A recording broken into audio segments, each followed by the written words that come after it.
woke up about to go to the gym. It's currently like 6 o'clock on the dot. I'm whispering because everyone else is asleep. Yeah, I'm gonna go hit chest. Should you actually get up early?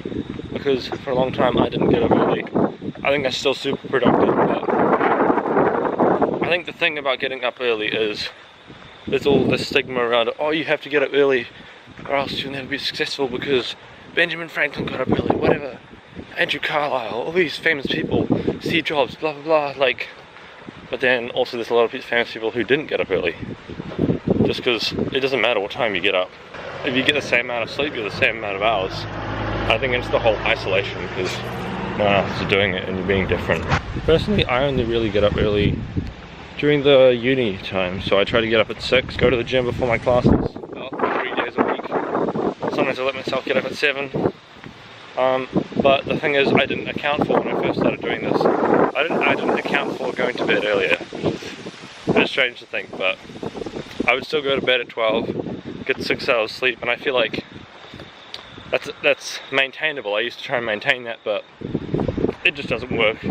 But have helped my productivity during uni is improving my sleeping area and sleeping condition, and I charged my phone away from me, and I got an Apple Watch, so this is my new alarm. I don't think you need an Apple Watch to have a good sleep, but for me, I was going to get one anyway, and then it just happened to work. And yeah, now I think that works pretty well, because I used to listen to podcasts when I try and sleep. So if you don't know, I'm a podcaster. I have my own podcast, The Student Side Hustle. And yeah, I don't think you should be listening to stuff when you sleep.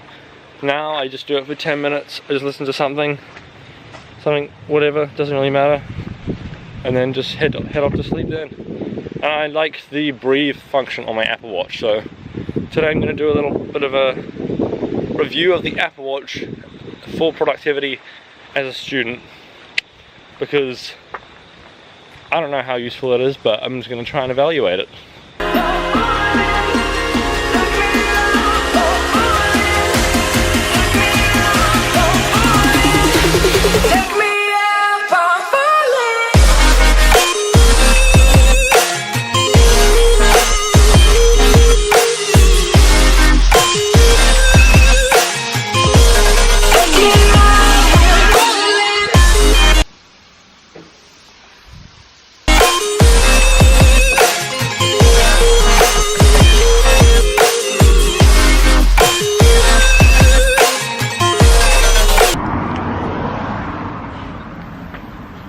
P.S.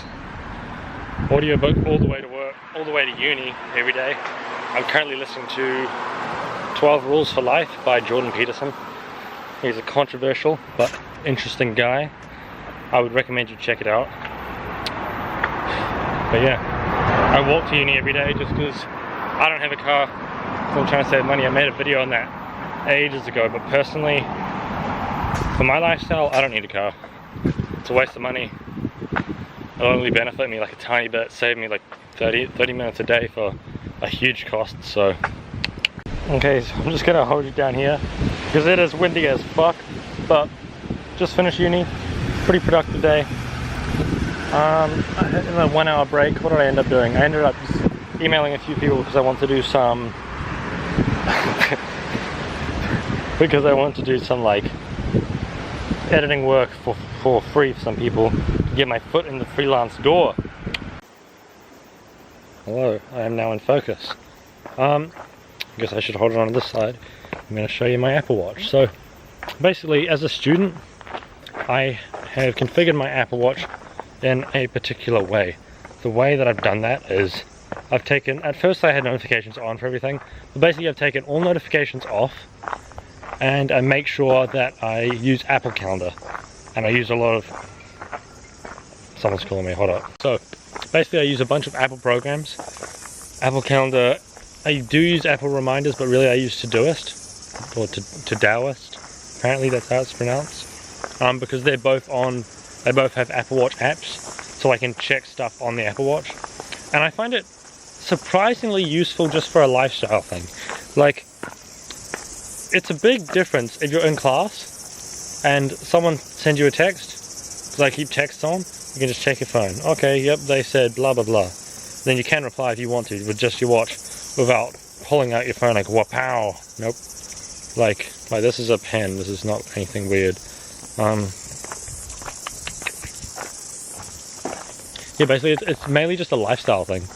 And also, I find when I'm cooking stuff, the timers are really, really useful. And also, I tried out the meditation function. I think it's called Breathe. It's really nice. It's just really chill. I tried it last night before bed, and it's very relaxing. But after a while, I do find because it vibrates your wrist as you, like, it's sort of like, the vibrations go like this, as you breathe in, like, and then it basically prompts you when to breathe and how much you should have breathed, etc. It's cool for the first like 20 seconds, but I think after a while it becomes a bit of a chore. It just becomes almost like, it becomes almost annoying, and it's sort of distracting from the actual task of just mindlessness and just being still and being relaxed. But I've only had the Apple Watch for like a few days. So I am walking through the bush right now, if you're not wondering what the fuck I am. This is just New Zealand. If you don't live in New Zealand, you won't get this, but in New Zealand it's pretty common. You just walk through bushes to get places, because why not? Don't do it at night, because it's dangerous. But as a student, I find it really nice because even if you do keep notifications on, but I use an app called Forest, it integrates with that really well, because effectively, if your phone's locked, but you still want to know what's going on without checking your phone, and also I think it stops you from going on your phone and procrastinating. That Forest app is a good way to do that, but I think another great way to do that is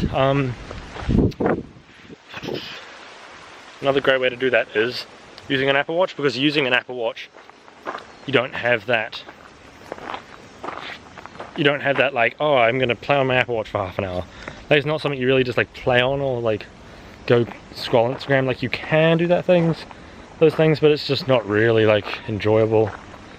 Or yeah, it's just not like, I don't think you're gonna accidentally spend half an hour on your Apple Watch, but you could do that with your phone. So I think that's a good benefit. And also the little like tap silent reminders are really good. And the alarm is also really beneficial, especially if you become really resistant to just sound alarms. Because I guess that iPhone alarm, it's good, it vibrates, but you don't wear your iPhone on your wrist. But this, it makes sound, it vibrates, I believe it makes sound. It vibrates, and I work basically with every Apple system. It's also great for checking stocks if you want to check the stocks without pulling out your phone, going to the app or checking a widget. You can just at a glance. My favorite watch face, my current watch face, is the Siri watch face. Okay, you can't really see it. One of the few problems I do have with this thing is it doesn't seem to track my weightlifting workouts very well. And that's not really a feature that I was going for. I'm more going for using this as productivity. Slash just a random toy, because I'm a consumer. When it does track my workouts, I think it's really good for tracking like running. But say if you do like strength training, it just tells you like the amount of calories you burned, and I don't really care. And it doesn't really track my heart rate very well either, because my heart rate will spike when I do a heavy set.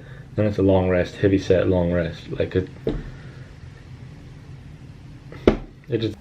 And we have all these definitions and shit we need to learn. So essentially I just plugged it all into Quizlet. It didn't take too long. It took 20 minutes to plug all this shit in. And now that I've put all the relevant information in there, I can just use my phone, which is down there somewhere.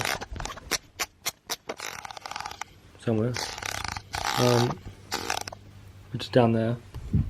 Now I can just use my phone to go on Quizlet. And yeah, so I'm going to do that. And I'm just going to set a task. I'm just going to set a timer on my watch of about maybe 25 minutes. Usually I do 25 minutes because... Is it going to focus? Cool. Usually when you do 25 minutes, it's usually a good amount of time for you to focus. Because if you do over 25, it can be hard. And 25 minutes is a Pomodoro session, which is really useful for studying. 25 minutes on, 5 minutes off. Do that for 2 hours. That's usually how I like to do things. I think it's quite effective. I might use the breathe thing on my watch So I might use the breathe function for maybe 2 or 3 minutes during my break. So I'm just about to record my interview with Camilla Hesselund. I'm just about to record my interview with Camilla. She is the founder of Atlix Technologies. I'll put their thing like over here. Basically, they put textbooks online. They save prices for students and basically make it easier for students, and it's sort of the future of textbooks. One thing that I always find weird about interviews and I always find difficult is figuring out who the person actually is.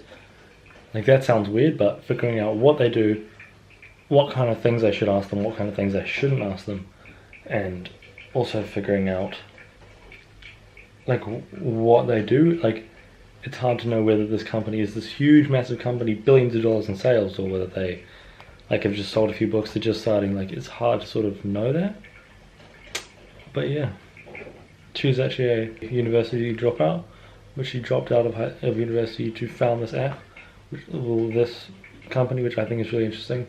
And she thought that was a negative toward the podcast, but I think it's positive because I want this podcast to encompass that too, because I think there is a point where you should drop out of university. I've never experienced that, but just from what I've seen and just from knowing that some people take degrees they actually hate, I think people should really just do what they actually enjoy. Like, it's not going to be the thing you enjoy the most. Like, work is work, but if you dread going to work every day, then something's wrong. So I just finished my interview. That was really, really amazing. I always get this feeling after I finish an interview. I can't get this thing off. So that's the reason I love doing that shit. Is because you get to interview people who are so passionate about what they do. And even though they're a CEO, they don't limit what they say. That was a really good interview. That's probably going to be episode 50. A good way to do episode 50. I guess it's a bit of a milestone.